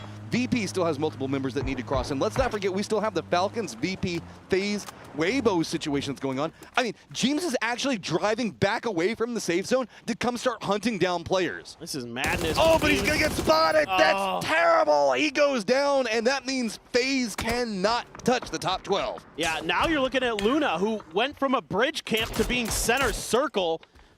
Crazy stuff. Now you go from a completely different mindset, from trying to farm kills on the edge to now trying to maybe get deep into this game, get some placement points, just try to outlast some of these other teams that are in the bottom 4. Weibo's in a boat. They're trying to go over to the other side maybe, or just trying to get underneath the bridge and try to make their cross. Maybe see if they can find a vehicle on the other side here or something. This still could get very, very interesting towards the end. I don't know about beaching that boat, though. I mean, you could have kept it. There's another one. It's fine. Yeah, I know, but it's just options is the only thing that I want to lean into at that stage. Is it looks like we got a couple of aerial pickups that are going to be coming into play. 4 Angry Men's got some fun on top of it. It's going to be Gingy. That angle is beautiful. Bobo takes down 2. That is some fancy spraying from Bobo there. Just completely cutting off Gen G's entry. Yeah, okay, Adder, you've got a Panzerfaust, but you got to get in a position to use it first. Going to step out to try to go for the frag. Bobo's trying to get ahead of this. Panzerfaust in hand. Bobo throws the stun in. Adder steps out and takes himself out. Hey, no one can kill me but me. Sometimes you got to go for the play with it. Tiamba's got some vision on TSM, making a rotation, taking some shots in. Sonic's also trying to crest in. Looks like they're having to deal with a very close range situation. BB is going to go down as well, not finding the points that they needed, and that's going to put them out in 16th. Yep. Tiggleton just out there having some fun. Kickstart trailing behind, but Sonic's trying to get into this next circle. A lot of fire from Day Trade towards Kick, making it really hard for him to group up with Tig. Instead, Tig's just going to have to chill at the shack, see what's going on around him for now. But again, really, Tianba still 4 up. They were being chased by TSM. TSM is flying all over the map. I think they're trying to find Tianba, but they have actually run into 17 on this western edge. Tianba has a compound, has an opportunity as well to get themselves out of this bottom 4.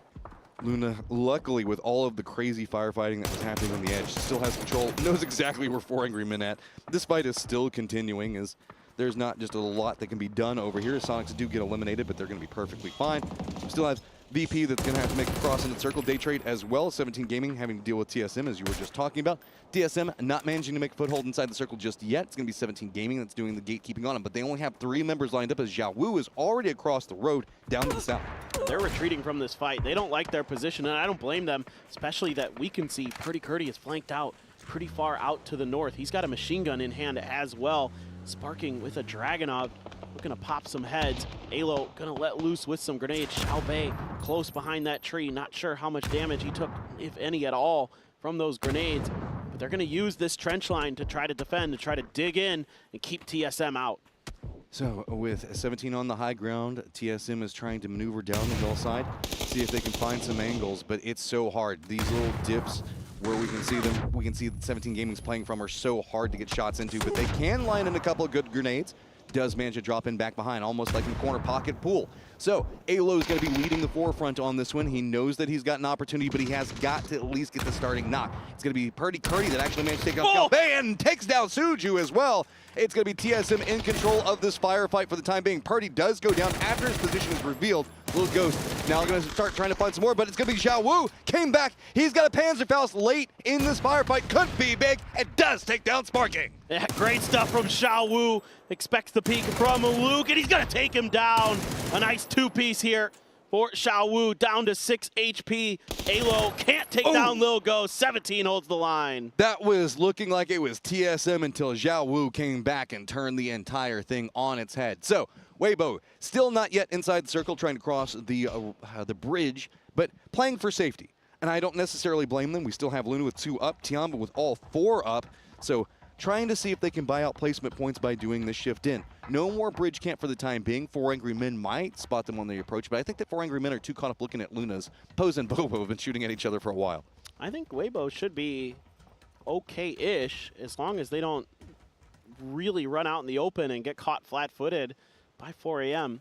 should be room to maneuver. They can really take their time, and I wouldn't blame them if they waited out this next circle underneath the bridge just to see what happens. Day Trade over on the east, trying to track down Yumin, last player alive for the Freaks. Just letting them know. You never know. Letting them know he's there. We know you're there. We know we're going to take this door out, so it's even harder for you. But, yeah, this one should be we could press a bit of a pause here momentarily. A VP player I still see out in the blue, but oh, my goodness. Oh, my goodness. All right. Well, it do be like that today. Well, Luna, you got to try to make something happen here. Is you at least get some circle love in your final game. He dead. I mean, yeah, there's not a lot of options for him to work with. The only potential tragedy on it is, I mean, they're sitting at 21 points. That feels good. But, I mean, we still have Luna, Tiamba, everybody else with the capabilities. I mean, Tiamba would have to absolutely break out of their mind to catch up, though. And they have the opportunity, but they're running right into Twisted. It could happen. It just, yeah, a few things have to shake out kind of strange, but there is a world where the Freaks actually don't make it to the finals of this circuit. Day Trade, they're crashing in right between two different teams. I don't know if this is going to work out for you, Day Trade. You're going to be rolling up right next to Tiamba. Twisted obstinate placement inside the circle. Going to go ahead and play for safety on it. It's going to be right as Tiamba is making their rotation. So Nade's going to be coming out pow on the forefront of this one. Nade's going to be landing very, very close. Belmoth playing the low side of the hill. Is going to be the first one to get spotted. CC takes him down, and now a quick exchange between the two. Flash, realizing the fact that he's been caught out, has to run away from his car. Nade's going to come down, but too many good firing lines. Tiamba, we said that they needed to have a massive game with a ton of kills. They're starting it off well. Yeah, this is a really nice maneuver from them. Good response with the grenades. They have guns ready to flush out the player who has to back off from them. Nurend going to try to prone, using that bush for a little bit of extra cover. Here comes some mortars just to add into something. Xanadol, though, has a Groza. It's going to get the knock onto CC. Tiamba cannot really afford to lose more than one player at most if they really want to get deeper into this, find themselves into that finals. And look at Nurens. He is so close. He could pop up at any moment and absolutely ruin Tiamba's day. Spots out, Pow gets some damage in, forces him to step away. But remember, Day Trade still needs to make it into the circle as well. Twisted is just kind of hearing this whole firefight. They've moved into fortifications. They're going to let it sit. Nurens drops one right on top of CC, and Tiamba knows where he is but doesn't know exactly it. Trying to spot him out. Looks like they're going to go ahead and prep a nade. 7-7 finally spots him, takes him down. But notice, Beamy is coming up back behind all of this. Oh, Beamy could play spoiler again, just like he did for New Happy yesterday. He is getting dangerously close to Tiamba, who has to stop to lick their wounds. And don't forget about Xanadol. He has that Groza in hand. He's letting Tiamba go right by. Creeping up right back behind it, waiting for the moment. Meds all trying to get in a better situation. Oh, Tiamba's lining up inside of a car. He could open up, goes for the spread of one, picks one up, doesn't get the damage onto CC, but does pull it up onto Pow. Now how much damage can he pump out, but does go down. He stops everything from Tiamba in its tracks. Beamy gonna be coming up back behind this though. Oh, Beamy, oh, Tiamba, they just don't have time to get all these reses. Lin Shu bleeds out, Pow on his way. The other two say, no sir, sorry, we have got to go. We have got to try to get more points. But it's Twisted Minds. They've got him lined up. An Example isn't going to let him go. Tiamba tries to make a miracle happen, just sending it over right into the ridge along the coast. Nothing that they can do. Luna, though, actually drops a nade on top of Example, slowing everything down. CC, the last one up for Tiamba at the time, is Luna trying to cling to life. Presently in 13th place, just 1 point behind Weibo Gaming. Weibo, their destiny in their own hands. They are in the driver's seat for that bubble position. They're in that 12th place slot, and they are playing it slow and methodical. This is the correct call for sure, but they are likely going to have to take a fight either against 17 or 4AM, or maybe both, because 17 has flanked way out towards the beach. So much control capabilities coming up for 17 inside this. Nobody playing center. Everybody on the hunt for kills, and that is so problematic. The desk was talking about it. No options. Tiamba goes down. No opportunity. 14th place for them. It's just a matter of Weibo, Luna. What can you manage to pick up? This is tense, to say the least. They're creeping up on the Freaks, man. Yeah, dude, this is going to be interesting. 17 is just so aware. They know that somebody could be underneath that bridge or in that position, and they're trying to sniff it out.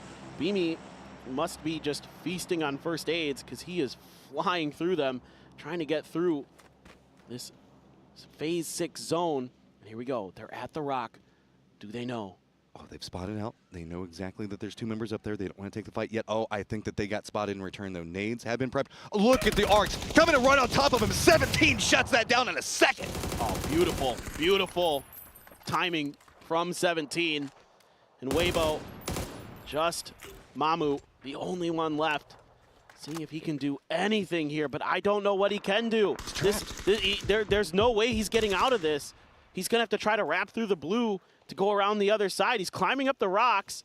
Okay, but I mean, there's so much open space he has to cross one way or another. And he's got to throw smoke, so that's going to give his position away. Yeah, I don't like this. Now you're going to reveal yourself. Everybody from 4 Angry Men was looking down into 17's position, and there you go. That's how Tianba had to finish it out, and it's just a matter of time. Who can manage to qualify off of it is, okay, it gets more and more complicated. Luna still alive, but they've got Twisted Minds right next to him, presently in 13th, tied up with Weibo. One more placement point or one more kill. That's all Luna needs. It'd be tough to know in this situation. Beamy being a deciding factor. Whenever Beamy goes down, that'll be the point. He's coming in. Oh no, not like this! Not like this. Twisted Minds finds back-to-back grenades. The knock and the flush instantly onto Haven, and now it is on Posa. But if you would want anyone in this position for Luna, he has shown time and time again that he can get it done. Beamy has now touched the safe zone for the first time in like 5 circles, it feels like.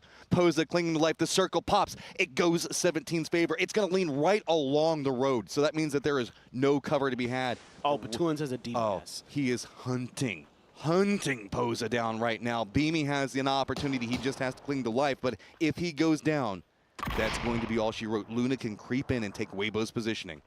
Oh, this is a nail biter for sure, and Beamy is just happy to wait this out as long as he can. Just continue. I mean, at least Batsu's loud enough that Posa exactly knows where he is. Yeah, right? Posa is not in any state of confusion right now about what's going on behind him. Batulins is about as quiet as your average active god here. Yeah, there is no stealth to be had. He's just lined up. He's like, okay, just don't throw anything in here. We're fine. Posa, I mean, this is just, I don't know. They're just so neck and neck at the time.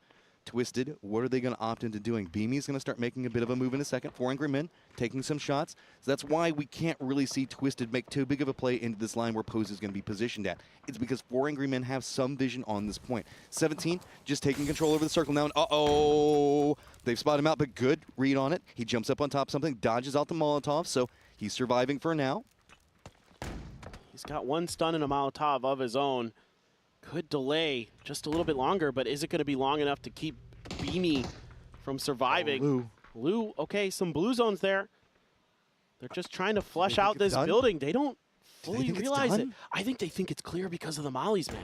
Okay, so they're now creeping forward. Beamy, you can see, taking a ton of damage off in the distance. He's still inside the blue zone, just trying to cling to life. The Batulins rest squad. Oh, they spot out Posa. They take him down, and that is going to deny it out. Luna Galaxy in 13th place. Weibo manages to survive. So with this, Beamy clinging to life is what managed to provide it. Well, there you go. Rest of this game now, just for funsies. Zipian and Bobo take an angle down on top of Twisted Minds.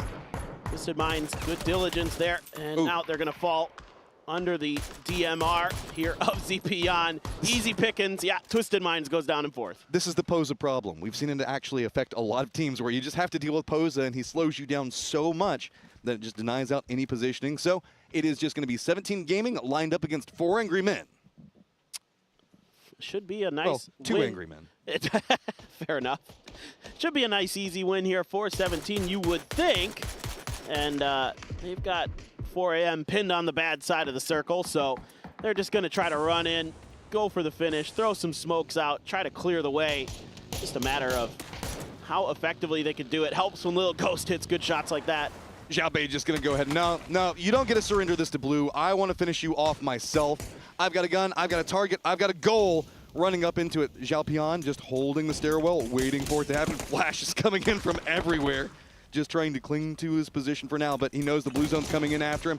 Look, wide windows, no options. It's just a ton of people coming up after him. They know that they want to try to surrender it over to Blue. Not going to let it happen. Nade's going to go out. There you go. 17 Gaming picks up the last game. Well, there you go. We now have our 12 teams that will be moving on to the Circuit 2 finals tomorrow. We'll late win here by 17. A great day overall for them. A great day for some of our top teams from the year. Really starting to shape up as PGC goes along, and you can see the heartbreak here for Luna. They were so close. So freaking close. Just one kill. Beamy going down. So many different things could happen, but the way that the circles went, it felt like they had opportunities. But remember, they were originally playing right next to the bridge. They were doing the bridge camp. They had the opportunity to actually have the in-game position. And Weibo just found out. I think they thought they didn't make it, and they just found out they did. It went from grief to relief in a heartbeat. That was just a nail-biter all the way through. It was just neck and neck. I loved that game. It was chaos, yes, but it was also a lot of very smart, heady play. Absolutely. That's what you wanted to see here for our final game of the day. So with this, let's go ahead and get everything set to go to the Circuit 2 Grand Final with the Analyst Desk.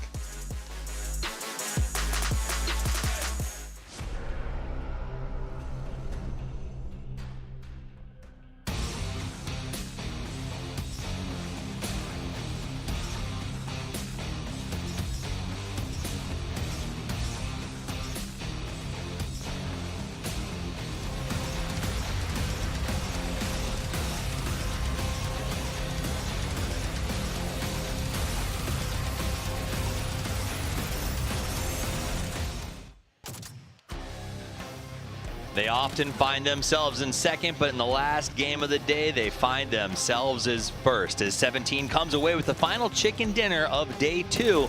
But the real story seemed to be the crushed dreams of Luna as Beamy just kept surviving. That wasn't his fault entirely. It was entirely his fault. If he had died out there, they would have advanced. They could have gotten one more kill and they would have advanced. That's a good point. No, I mean, you're right. That's always your fault if you don't advance, 100%. Exactly. Don't leave it to the last game, right? Yes. But here, Rello destroying FaZe Clan Dreams. Super well executed by him, obviously. So able to get a clutch on a 1 versus 3 versus FaZe Clan. That's kind of rare to see. But Rello, he popped it off. And yeah, some interesting moments throughout the game, I would say here. But yeah, situations for KDF where it's like, this is not the KDF we saw in day 1 and day 2 of Circuit 1, but yeah, maybe they can bounce back and show us what they're made of. Yeah, I mean, I think that's what it all comes down to, is who is going to be able to have that bounce back as we get into this. And just a minute, we'll take you through the leaderboards, remind you who gets to advance. That's a couple of times we've seen Panzerfaust used against people's own faces. So I actually asked Bert Curdy about that Panzerfaust on the Miramar game, right? And apparently, he shot it so premature that because he saw him, that when you load the Panzerfaust, it gets ready to shoot, still pointing downwards. And he was just spamming one click, so it was pointing downwards and it shot the ground just below him, right? And then you take out the gun and he already knew where he was. Nobody likes when your Panzer goes off. A little bit off, but here, yeah, Day Trade actually clutching a bit versus Tianba. Tianba, they had some fortunate situations with all of a sudden being able to get Pochinki for no reason, and 17 didn't go there, but they couldn't make of it, and now you fall to your death, and yeah, I don't know what that is. Yeah, I mean, even with Pochinki, it just wasn't enough for Tianba to manage to get themselves into this one. Tough day for them after yesterday being such a strong day in terms of how they finished. It just wasn't, I mean, I was impressed. They got the middle of the map. They sort of got a nice little shift to the south. I thought this could be a chance for Tianba to save some points and get into it uncontested, and they just couldn't quite get out of Pochinki. They couldn't. They had 23 points when they went out in day 1 of Circuit 1, and here they get even less, and that's just not enough. You gotta step up. And yeah, Weibo, of course, celebrating that Beamy didn't die early enough. They obviously didn't know, but still, Beamy managing to survive for that one. I really want to know how many first aids he consumed throughout that entire run from Pochinki's side down towards, then looting. I love that. Went to Day Trade, and Tianba looted, I don't know, 3 or 4 or 5 dead boxes with another set of first aids and just kept spamming first aids, and I love that. That's an insane moment for him to get in, and yeah, they managed to get into their circuit finals here for tomorrow. That's great for them.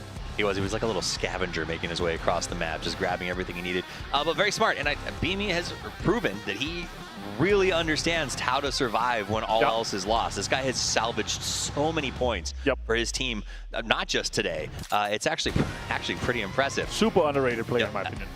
Really, really nice to watch, and very measured. Everything seems well planned out. Fun to watch. Now, opposite side of that, we saw Luna really in that shack. You can see them heartbroken right now. It came down. They got the gas station. They were there for so long.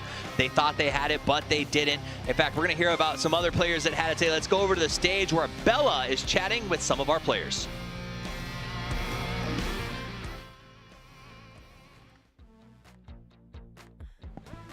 guys, welcome back to the stage for our post-match interviews. I'm joined by Weibo Gaming's Mamu and our translator Christian. That was a crazy call, last-minute game, and you made it into 12th place just in time. Mamu, talk to me. What is going through your mind right now? 今天比赛的最后时刻非常疯狂，然后你们也非常幸运的及时的打进了前12名。那么想请问你们现在有什么想法吗？我们现在很开心，就因为我们是第一次进决赛嘛，这个比赛，然后就特别激动吧。So we are very happy because this is the first time we are in the finals, and we are very thrilled at this moment. Right, and you made it into tomorrow, but I wanted to ask you, what would you alter from today's plan to, going into the last day of Circuit 2, because that's what matters, right? 你们现在进入了明天的比赛，那么想请问你们会改变今天什么样的打法，来让明天比赛更加顺利，然后最终晋级下一轮的巡回赛呢？我们改变打法就是尽量回到我们在 PCL 赛区的打法吧，就是打得开放一点。Our thought now is to return to the way that we play in the PCL leagues, and we would play in a more open way so we can improve our ways of playing tomorrow. All right, I'm definitely excited to see you guys pop off. That was a great day for you. Congratulations again, and I'll see you tomorrow. 恭喜恭喜 Wei Mamu.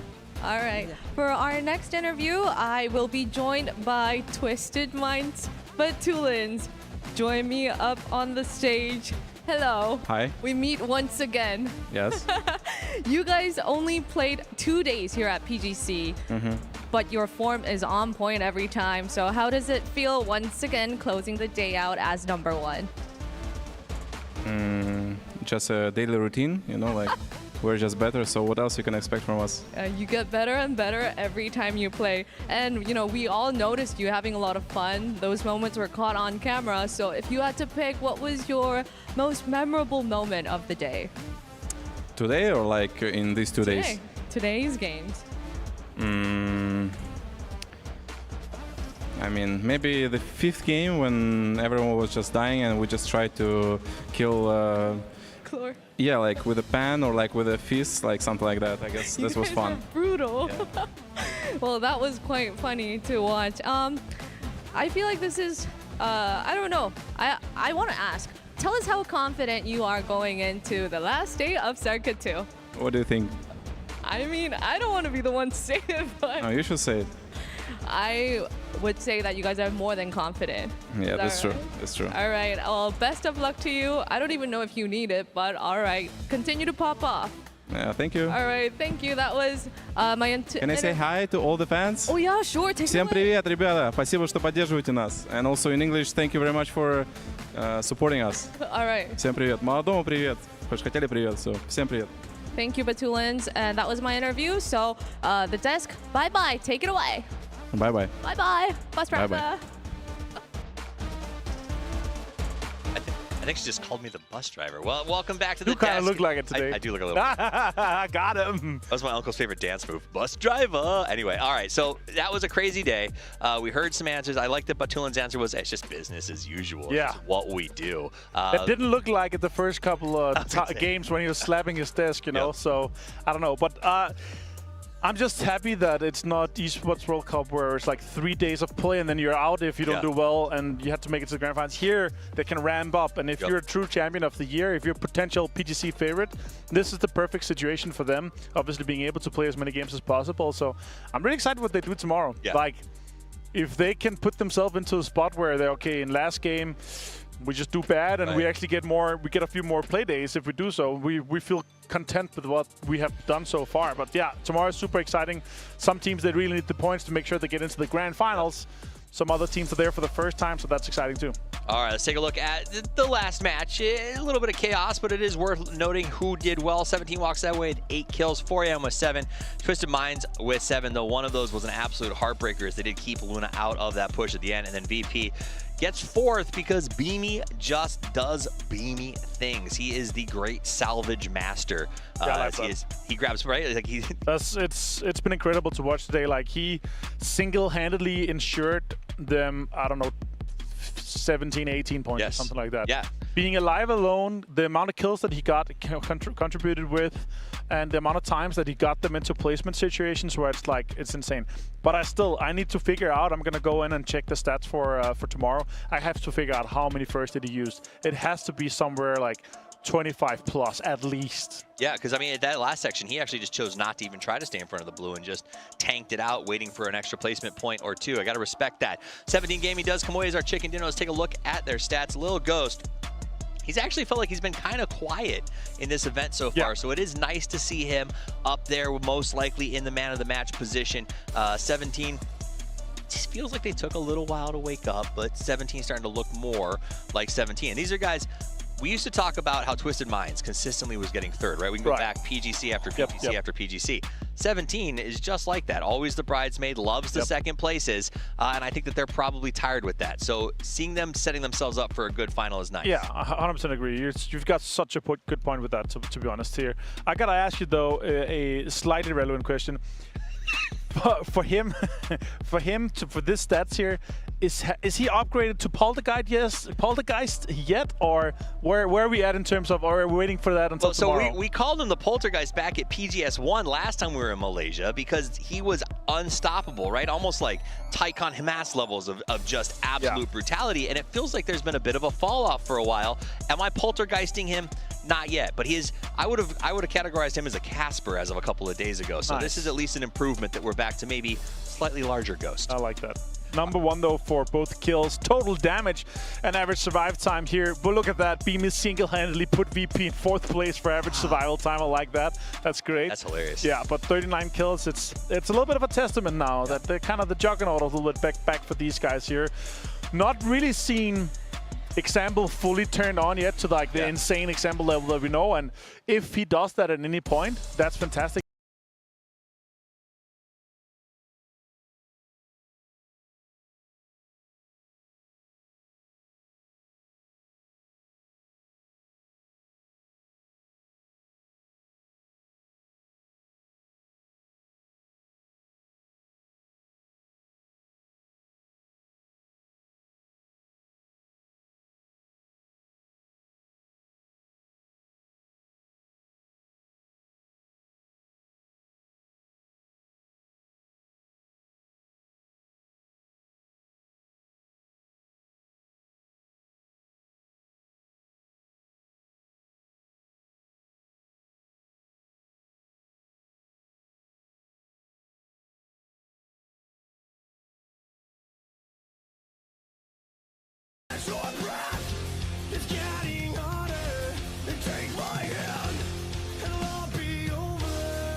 It's the calm before the storm.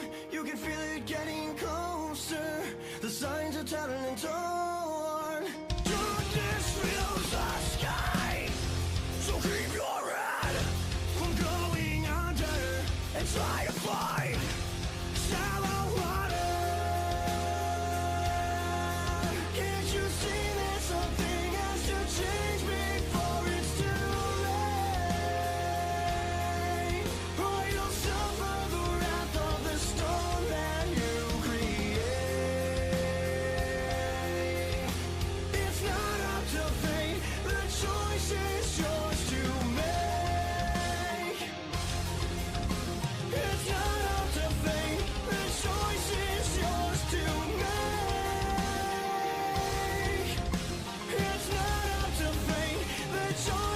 she has to make.